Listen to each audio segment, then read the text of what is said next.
যোৱা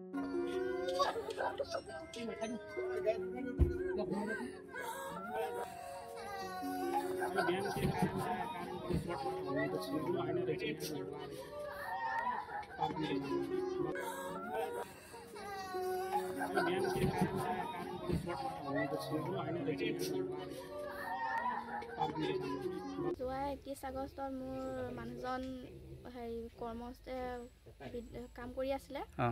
তাত তোমাৰ মানুহজন নামটো কি? মানুহজন নাম যতীন বৰা। তাৰ পৰা কি হ'ল কাম কৰি থকা অৱস্থাত? কাম কৰিব অৱস্থাত তাৰ মানে হেৰি কাৰেণ্ট দি দিলে। সাৱধান লৈছিলে হ'লে সাৱধান লৈ থকা অৱস্থাতে কাৰেণ্ট দি দিলে। তাৰ ফলত মৃত্যু সাৱটি ল'লে। এতিয়া তোমাৰ কোন কোন আছে এতিয়া? এতিয়া মোৰ অকমানি ছোৱালীজনী আছে, 4 বছৰ হৈছে। এতিয়া বিদ্যুৎ বিভাগৰ ফালৰ পৰা তোমালোকৰ ইয়াত খবৰ ল'বলৈ আহিছে নেকি? খবৰ ল'বলৈ অহা নাই এতিয়ালৈকে। তোমালোকৰ একমাত্ৰ মানে কাম কৰি খুৱাব পৰা মানুহজনে আছিলে?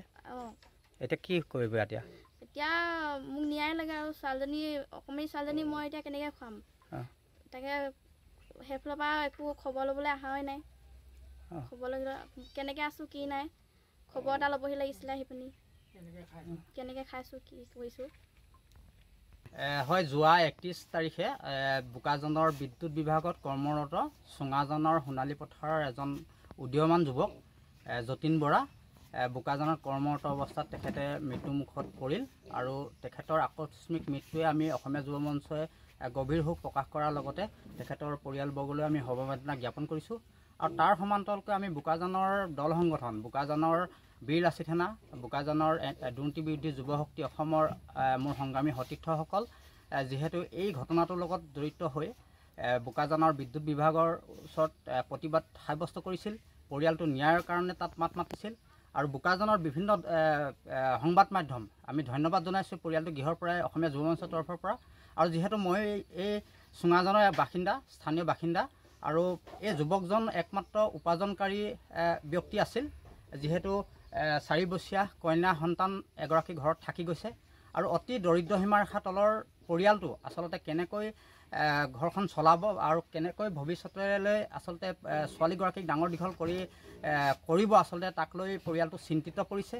আৰু বোকাজানৰ যি বীৰ লাচিত সেনা আৰু দুৰ্নীতি বিৰোধী যুৱ শক্তি অসম প্ৰতিবাদস্থলীৰ পৰা এটা কথা কৈছিল যে পৰিয়ালটোৰ ন্যায় পাব লাগে। পৰিয়ালটোৰ এগৰাকী যিহেতু তেওঁ মিছেছ যতীন বৰাৰ প্ৰয়াত যতীন বৰাৰ মিছেছক এটা চাকৰি দিব লাগে বুলি যিহেতু বোকাজানৰ দল সংগঠনে প্ৰতিবাদত আচলতে দাবী উত্থাপন কৰিছিল। আৰু আমিও সেই একেই দাবী যে যিহেতু পৰিয়ালটোৰ ভৱিষ্যতলৈ কেনেকৈ চলা ফুৰা কৰিব, কেনেকৈ খাব আচলতে বা কেনেকৈ জীৱন নিৰ্বাহ কৰিব তাক লৈ যিহেতু চিন্তিত পৰিছোঁ। আমি অসমীয়া যুৱ মঞ্চৰ আমি তৰফৰ পৰা আচলতে পৰিয়ালটো গৃহৰ পৰা আমি এটা কথা বোকাজানৰ বিদ্যুৎ বিভাগক আমি ক'ব বিচাৰিছোঁ। অসমৰ আচলতে এই বিদ্যুৎ চৰকাৰী কৰ্মচাৰী আচলতে গাফিলতিৰ কাৰণে আচলতে যে এই যতীন বৰা যে অকালতে মৃত্যুমুখত পৰিবলগীয়াত পৰিলে, অকল যতীন বৰাই নহয়, এনেকুৱা বিভিন্ন ধৰণৰ ঘটনা বিদ্যুৎ বিভাগত চলি আছে। বিভিন্ন সময়ত আমাৰ উঠি অহা যুৱ চাম আচলতে বিদ্যুৎ বিভাগত কৰ্মৰত অৱস্থাত বহুতো যুৱক মৃত্যুমুখত পৰিবলগীয়াত পৰিছে।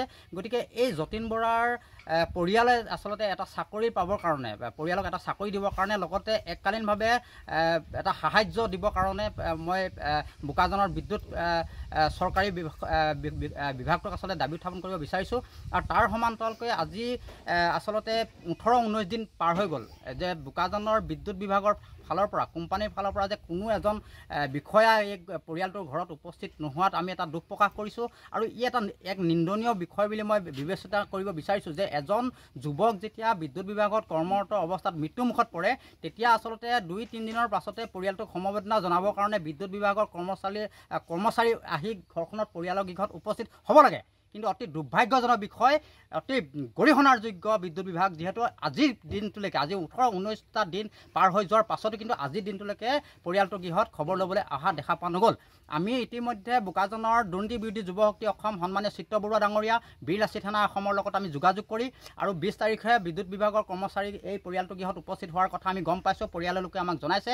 আৰু যদি বোকাজানৰ বিদ্যুৎ বিভাগৰ লোকে যদি এই পৰিয়ালটোৰ ওচৰত আহি খবৰ নলয়, পৰিয়ালটোক যদি চাকৰি দিয়াৰ ব্যৱস্থা গ্ৰহণ নকৰে, পৰিয়ালটোক যদি এককালীন সাহায্য দিয়াৰ ব্যৱস্থা যদি গ্ৰহণ নকৰে, আমি চুঙাজানৰ পৰা সকিয়নি প্ৰদান কৰিছোঁ বিদ্যুৎ বিভাগক যে চুঙাজানৰ পৰা আমি বোকাজানৰ সংগঠনৰ লগত আমি এক আলোচনাত মিলিত হৈ সংবাদ মাধ্যম, বোকাজানৰ সংবাদ মাধ্যমৰ লগতো এক আলোচনাত মিলিত হৈ আমি অনাগত দিনত যদি এটা ভয়ংকৰ প্ৰতিবাদী কাৰ্যসূচী যদি ল'ব লাগে, আমি প্ৰতিবাদী কাৰ্যসূচী ল'বৰ কাৰণে আমি প্ৰস্তুত হ'ম।